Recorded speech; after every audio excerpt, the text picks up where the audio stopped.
do you wonder? Ha. That's a good question. I wonder a lot about the future. I wonder if I am choosing the right pathway in terms of how I'm living my life. I wonder a lot of stuff, like what's out in the universe. With the question, what do you wonder?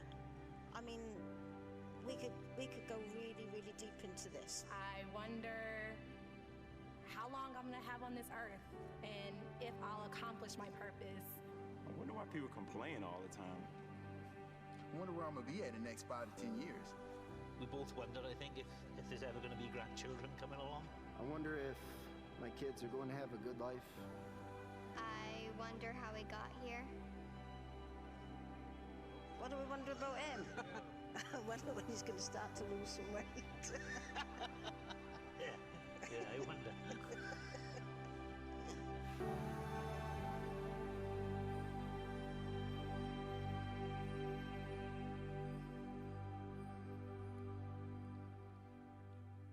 So, what do you wonder? What do you wonder? Perhaps this is one of the greatest things about being alive and being human, and if you're a Christian like me, you believe this is a gift God gave humanity. If you're not a Christian or not even a theist, I'm sure you have a theory as to how this happened, but what's undeniable is you have the ability, and I have the ability, we have the capacity to wonder. And sometimes our wonder leads to fear, and sometimes our wonder leads to joy. And sometimes our wonder just leads to more wonder. My wife, Sandra, her grandmother lived to be 100 years old. And we would go visit her, and when we would leave, I would say to Sandra, I wonder what she wonders about. That's what I would say. I wonder what she wonders about. I wonder what she thinks about. When you're 100 years old and you're looking into the future and there's just not a lot of future left, probably, what do you wonder about? She was alive from President Taft to President Obama. Think of all the wondering through all of those years and how what she wondered about changed through the years. What do you wonder about? What did you wonder about? And what did you wonder about that you don't wonder about anymore because you figured it out? So there's no wonder, but now there's new wonder. Truth is, we all wonder, and we all wonder through a frame of reference, some sort of context. It's sort of, in a sense, there's a sense in which we look out this imaginary window and we wonder what's on the other side as it relates to faith, as it relates to the future, our children, just all the kinds of things that human beings wonder about. And the reason that we wonder is because our frame of reference or our window, the reason that we wonder is our frame of reference or our window, it doesn't provide us with all the answers. And as our frame of reference changes, and as we grow older, as we're more educated, as we have more experiences, some of the mysteries in life are resolved, but every time one is resolved, it leads to more wonder. For example, you learned this in school at some point. It wasn't important then, and it won't seem very important now, but for decades, scientists held to or embraced what was called the steady state theory of the universe. You remember this? Of course not. It wasn't important then. It's still not important to most of us, right? But the steady state theory of the universe was that matter just always existed. The universe always existed, and they didn't know where it came from, but it didn't really come from anywhere because it just is. The universe just is. It had no beginning. It would probably have no end. Albert Einstein, embraced this theory. But at the same time, it caused scientists to wonder because there is no such thing, there couldn't be mathematically or philosophically, but specifically mathematically, you can't have what's called an infinite actual. You can't have an infinite number of actual things. You can have an infinite potential, but you can't have an infinite actual. This is why none of us paid attention to this, right? You can't have an infinite number of moments or sequence of events. You can't have an infinite number of things. There can't be an infinite actual. So if the universe just always existed, it meant there was some sort of infinite actual. So scientifically, it made sense, but philosophically and mathematically, it didn't. And it caused the science community just to wonder. And then, in 1929, Edwin Hubble, you know his name, Edwin Hubble observed through a telescope that the galaxies were actually speeding away from each other at enormous speed. And if they reversed the process, they realized that if you reversed all that, all the galaxies would come together to a point, a single point, what would eventually be called a singularity. And this disrupted the framework of the whole scientific community, because if matter just wasn't, if the universe just wasn't, if things were moving apart, which meant at one point or another things were all together, this completely changed the framework through which scientists viewed the universe. Albert Einstein was so disrupted and so concerned about this because he knew the implications. And so in 1931, Edwin Hubble actually drove Albert Einstein to the Mount Wilson Observatory to see it for himself. And the world changed. And then in 1964, with the discovery of the cosmic microwave background radiation, you probably didn't study this. The cosmic microwave back, I didn't study it either. Radiation, suddenly this confirmed beyond a shadow of a doubt that the universe actually had a beginning. And so the Big Bang Theory was born, which of course led to the hit television series, The Big Bang Theory, which is more relevant to most of us than the fact that the universe had a beginning. But the point is this: the Big Bang Theory, the idea that the universe had a beginning, it created a brand new frame of reference. Suddenly there was a brand new list of questions. Suddenly there was new things, different things to wonder about. Now, the truth is, all of us have a frame of reference. All of us have a framework or a frame of reference that helps us make sense out of life and helps us make decisions that make sense. You have one. We all have one. It may not be very defined. You may not be able to come up here and tell us what your frame of reference is for life, but you have one. It's your frame of reference that determines for you right from wrong, just from unjust, important versus what's not important, fair versus not fair. It's your frame of reference that determines what you believe. It's your frame of reference that determines, to some extent, how you should behave, not how you do behave, but how you should behave.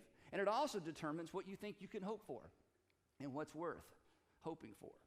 The other thing about all this is that most of us inherit this, right? And we're not a blank slate. By the time we're children, somebody has begun shaping and forming our frame of reference, how we view the world, the window through which we interpret the circumstances and the events of life. If you're like me, perhaps you were raised with a religious framework, or maybe you were raised with a kind of religious framework. You know what I mean by that? That you went to church, didn't talk about it at home. There was sort of this shadow of religion. Nobody asked any hard questions. There was a general idea that there was a God, and that's about as far as it went. Or maybe you were raised with a purely academic framework, that it's all about the head, it's all about the mind, or even more specific, a scientific framework, or perhaps a combination of those two. Or maybe a moralistic framework, or almost a legalistic framework, where you were taught this is how you behave, this is how you behave. Your entire framework for life was behaving the right way. You have to behave correctly. Or perhaps it was opportunistic, that is, you look out for yourself. Always look out for yourself. Nobody else is going to look out for you. Or perhaps even though the term wasn't used, it was more like karma, that stuff happens for a reason. Or maybe fate, stuff happens for no reason. But to some extent, whoever raised you within the context of some framework, and they handed this off to you, and all of us, because we were children, what did we do? We adopted it. And then as we got older, and as we went to school, and as we learned, and as we realized how much smarter than our parents we were, we began to adapt it. And then some of us realized our parents were smarter than we thought they were, and we went back to their original framework and readopted it. But some of us, perhaps many of us, abandoned it. And the reason we abandoned it is because as we experience life, and as we begin to continue to grow, and as we continue to learn, much of the framework we were handed, much of the framework that we were given, that we inherited, it just didn't make sense anymore. It just didn't line up with reality anymore. And when life doesn't make sense, or when life doesn't add up with our framework, it leaves us wondering. And it's disturbing. If you've ever learned something or observed something or experienced something that just didn't line up with the way you thought the world worked, it's very disturbing. It's bewildering.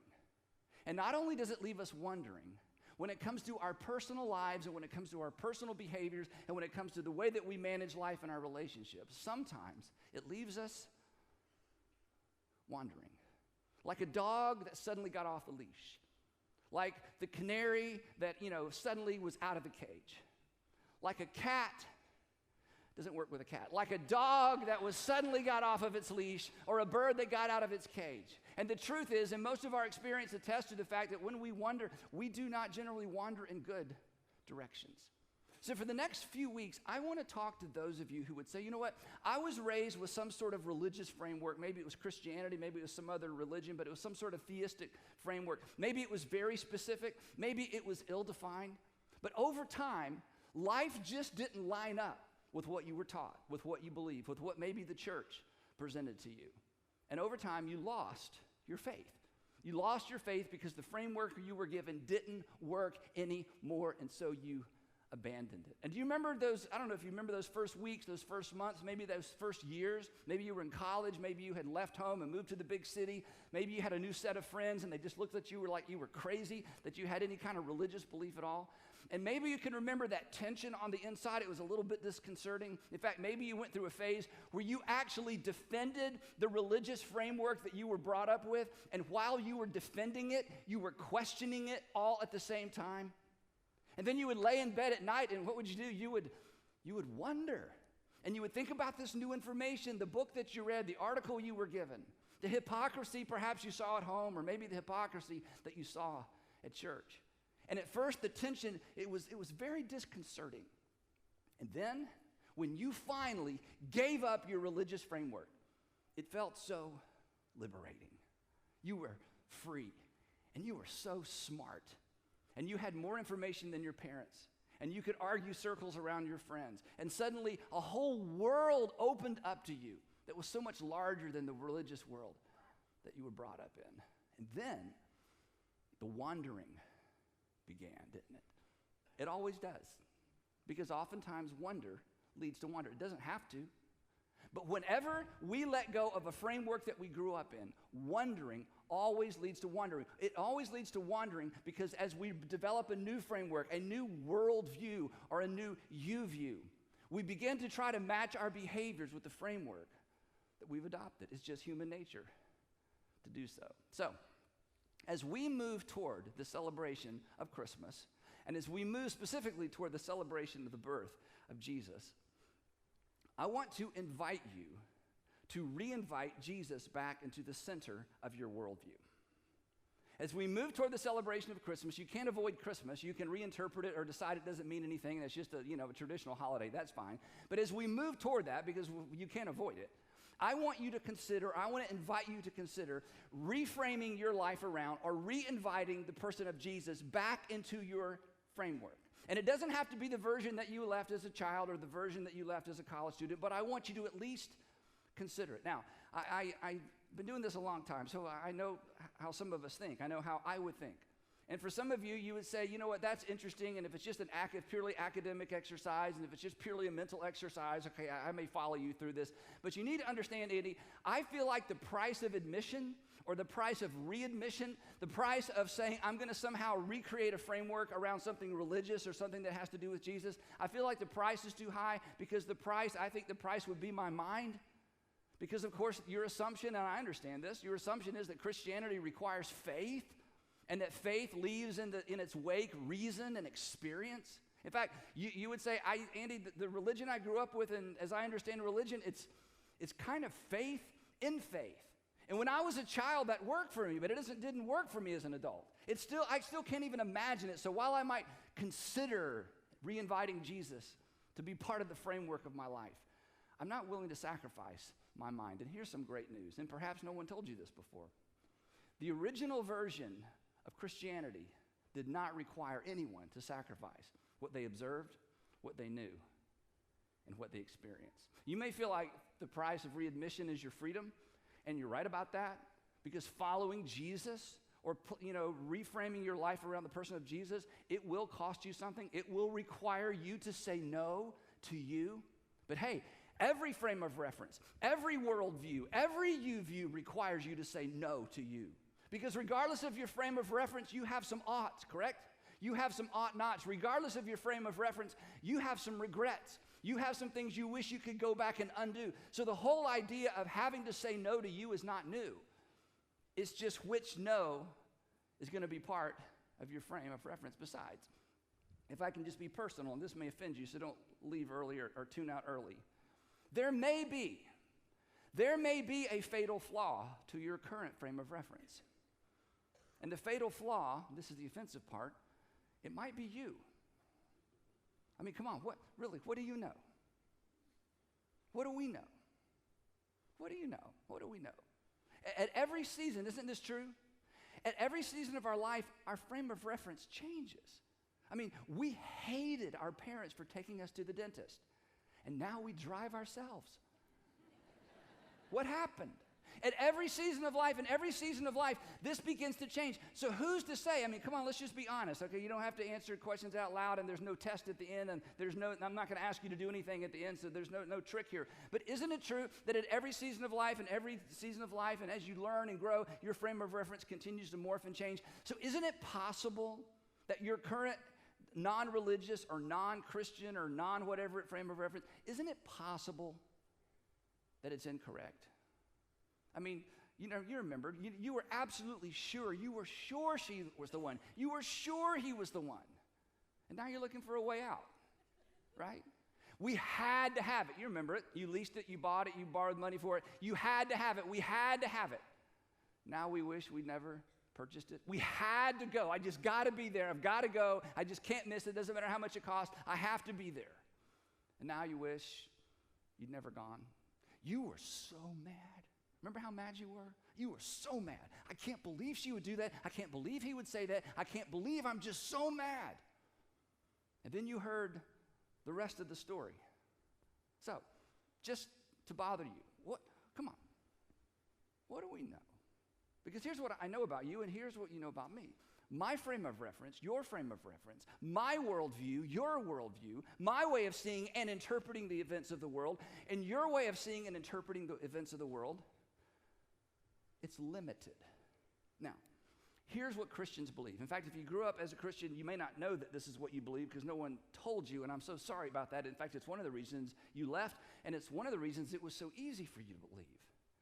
But Christians believe because the New Testament authors tell us that God so loved this world, and that while he waited for mankind's knowledge and experience to build and build and build, in fact, one of the greatest gifts God gave to mankind, or one of the greatest gifts that natural selection gave to mankind, and I'm telling you, I say to Sandra tongue-in-cheek all the time, boy, evolution sure is smart. It sure is smart. It sure is smart. Look what it's done. It's so smart. Natural selection is so smart. Something so impersonal as evolution and natural selection has certainly created some extraordinarily personal experiences and feelings. So however you get there, Christians believe that while mankind has continued to grow in our knowledge, because we're able to write things down and pass it on generation to generation to generation, that while all of that happened over time, that God rushed ahead so that we could know what God is like.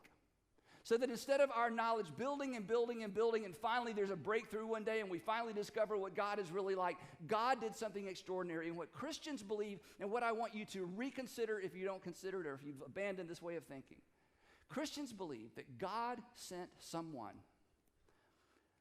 to our side of the frame to be a point of reference. That Christians believe, the New Testament teaches that God didn't wait for us to discover what perhaps we would never discover on our own. That God sent a person to our side of the frame to be a point of reference. And the Bible, the English Bible, is divided into two parts. You probably know that. There's the Old Testament and New Testament. Actually, the Old Testament is really the Jewish scripture. And if you're Jewish, I apologize on behalf of, about 2,500 years of history that we took your Bible and put it in our Bible and called yours old. Because Jewish people don't think there's this old. We call it the Old Testament. Jewish people just call it the Bible, okay? So I apologize. So we had the Jewish Bible, and then we have these documents that Christians wrote during the first century. And then in about the 4th century, they were put together and called to Biblia, or the Bible. And in that second half of our English Bibles, there's a document called Hebrews. And the reason it's called Hebrews is we don't know who wrote it. We don't know even if it was written by a man or a woman which actually reminds me of an old Aerosmith song. But anyway, so we don't know if it was written by a man or a woman, but we probably written by a man. And in this document that was written, get this, in the first century, okay, this is way before the Bible, so this isn't the Bible says, that's much later. This first century document, there's an author it's called Hebrews because it's a sort of a long sermon that was written to Jewish people in the first century, Jewish people who, get this, who had decided that Jesus was their Messiah. Now, again, I can't really underscore or even illustrate how powerful or remarkable it would be that a Jewish person in the first century would acknowledge that someone that was like flesh and blood in the world, in their presence, was actually the Messiah. But a whole bunch of Jewish people who met Jesus and knew Jesus, especially after the resurrection, even his brother, decided, you know what, this is the long-awaited for Messiah. And as time went by, many of these Jewish Christians found it very difficult to continue to be Christian in a Jewish community. And so the author of this document we call Hebrews actually writes this sermon to say to them, hey, do not abandon your faith. Don't walk away from your faith in Jesus. And he tells them why they shouldn't. And the answer to the question of why they shouldn't walk away from a framework that was built around the fact that God sent someone to our side of the frame to be our point of reference, the answer to the question why they shouldn't walk away was really just one word. So I want to read you a few verses from this document. Then I want to ask you a question, and then we'll be done. Here's what he wrote. He said, therefore, and this first part is so amazing. He says, therefore, since we have, past tense, present tense, since we have a great high priest, which that's, the Jewish people got into that because the high priest was the person between the rest of the world and God. Since we have a great high priest who has ascended into heaven because Jesus' closest followers said, I don't know, we were there, he gave us this great message, and then he was gone, and best thing we know, only thing we can imagine is that he went to heaven. So this is what they believed. And again, this isn't hundreds of years after the fact. This is a few years after the fact. Since we have a great high priest who has ascended into heaven, Jesus, the Son of God, since we have him, that's the reason we should hold firmly to the faith we profess. Now, this is the whole shooting match right here in a couple of verses. Here's what he's saying, or let me tell you what he's not saying. He's not saying, since everything is going well, since everything is working out, since we've got everything we need, since we've resolved all the mysteries of the universe, since we have resolved all of our wonder, since we have answers to all of our questions, let's continue to follow Jesus. That's not what he says. That's what we want. But he says, no.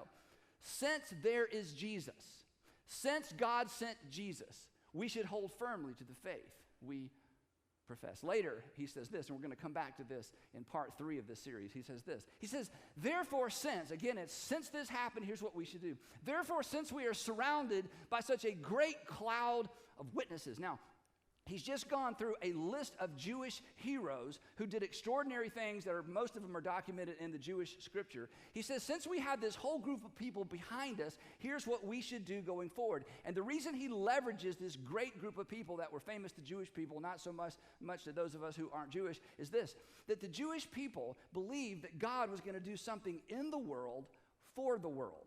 Jewish people believed since the time of Abraham that God was going to do something in the world for the entire world, which was preposterous.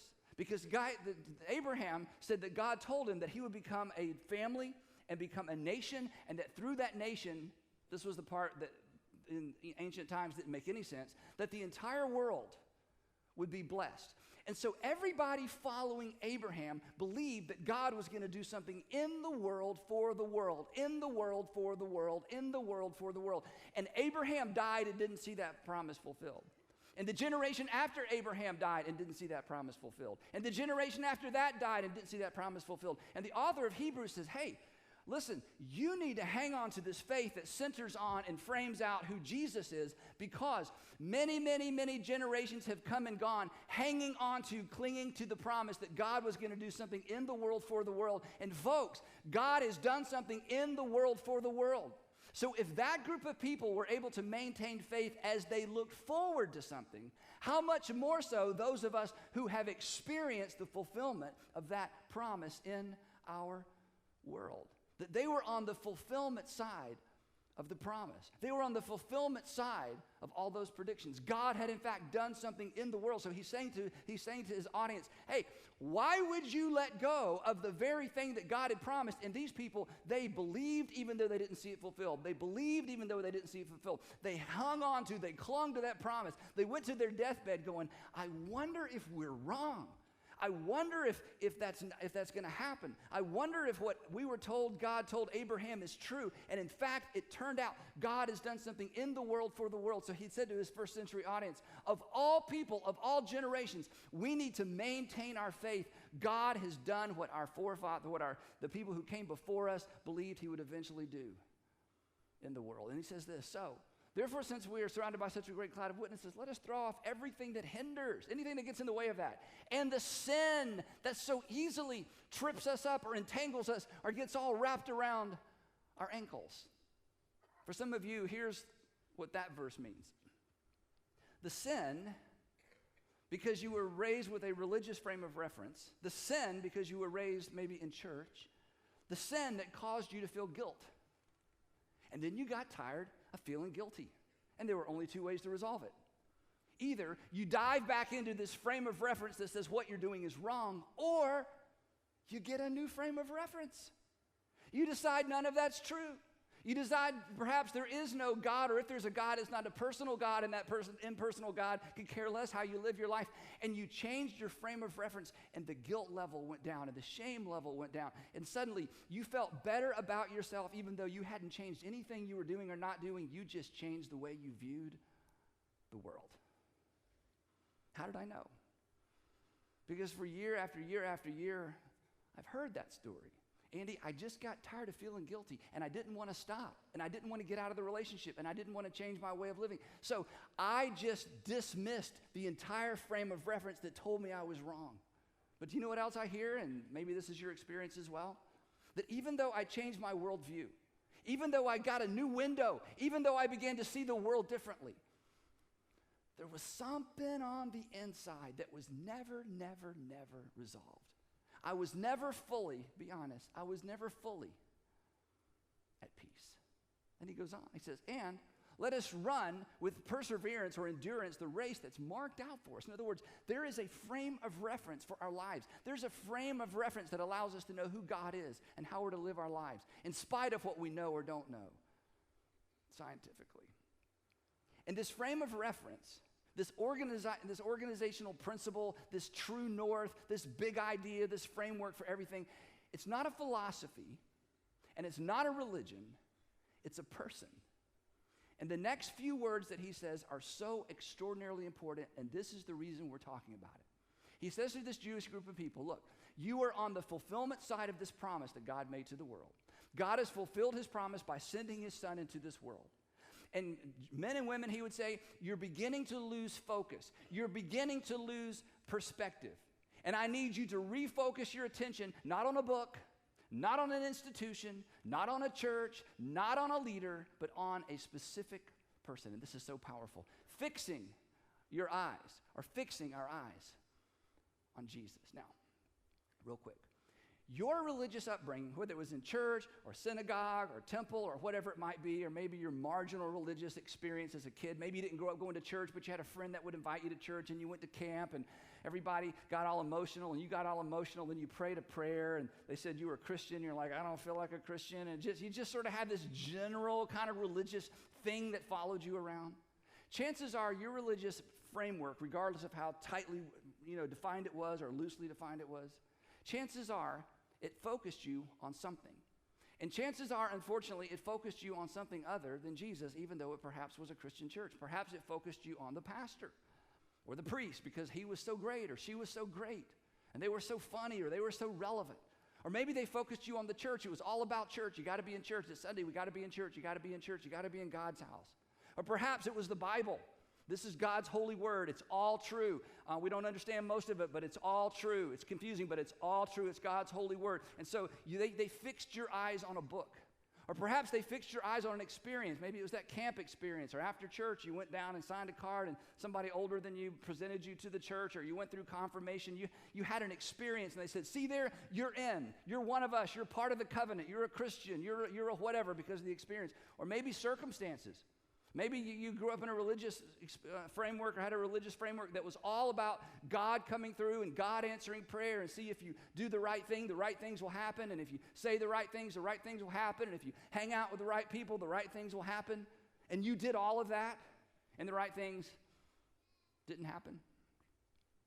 This is why so many people who grow up with even a Christian framework walk away from their Christianity.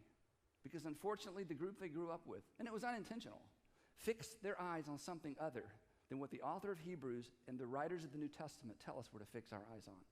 We're to fix our eyes on Jesus. Why? He tells us. Because Christianity didn't begin with church. And Christianity didn't begin with a book. And Christianity didn't begin with an organization. It didn't even begin with a philosophy. It didn't even begin with theology. That Christianity began with a person.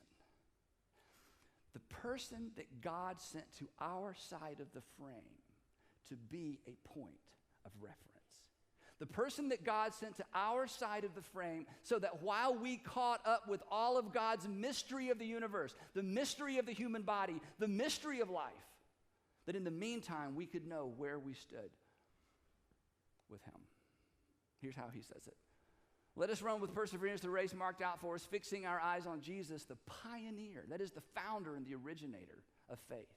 Again, Christianity didn't begin with a philosophy or a theology or a belief system. It began with a person. He says this, not only the pioneer, but also the perfecter of faith. That is one that's a person that brings something to a successful conclusion, a perfect landing, the perfect parallel parking. He says that Jesus is the author and the originator of our faith. The whole thing stems from him. It all rests on him.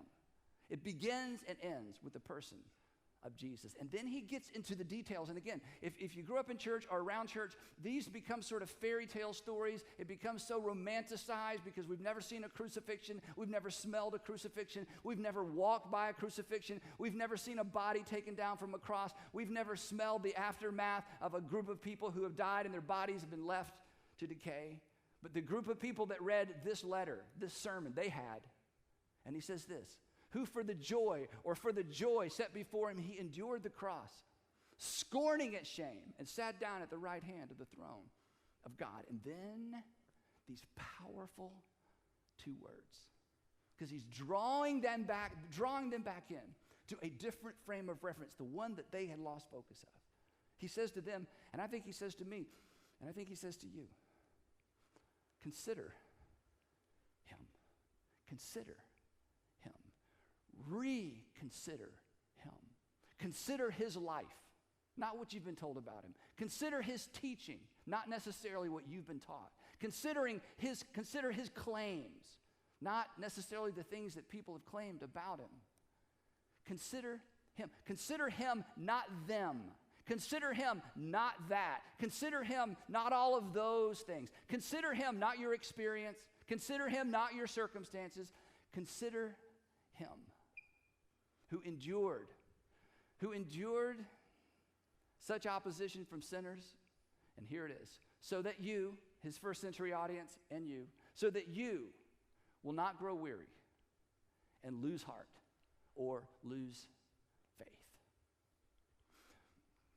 The reason perhaps that you walked away from a frame of reference that referenced Jesus is because perhaps somewhere along the way, your focus was no longer Jesus. It was something or it was someone else. Because God showed up on our side of the frame to be our point of reference. So here's a question as we wrap this up. If once upon a time you wondered and then you wandered, if at some point in the past, maybe college, maybe right after college, maybe right out of high school, or after your parents got a divorce, or your brother went through that horrific thing and everybody prayed, the preacher said, if we have enough faith, he'll be healed, and he wasn't healed, and then everybody went on with their lives and pretended like nothing bad had happened, and you were just left spinning in the wind. If you wondered and then you wandered, here's the question that I'd love you to consider. What was the faith that you lost, fixed on, and fastened to? If at one point you wondered because it just didn't make sense anymore, and you did away with the religious framework, and you did away with Christianity, and you did away with the church, here's my question for you as I invite you back as we approach the celebration of Jesus' birthday. What was your faith fixed on and fastened to? And my hunch is this. It was not fixed on, and it was not fastened to Jesus. It was something or someone else. And the reason it was so easy for you to wander, the reason it was so easy for you to jettison that frame of reference is because circumstantial and experience-based faith, circumstantial, that if it all works out, God's for me. If it doesn't work out, where's God? Circumstantial-based faith, experience-based faith will not survive the pleasures or the pressures of life. In fact, the pleasures and the pressures of life eventually make faith inconvenient and implausible. So, if you wondered and then you wandered, here's something to ponder. Perhaps your eyes got fixed on the wrong thing. Perhaps your eyes got fixed on the wrong person. That's something to wonder about. And hopefully, it'll create enough wonder that you'll wander back here next week for part 2 of Welcome to Wonderland.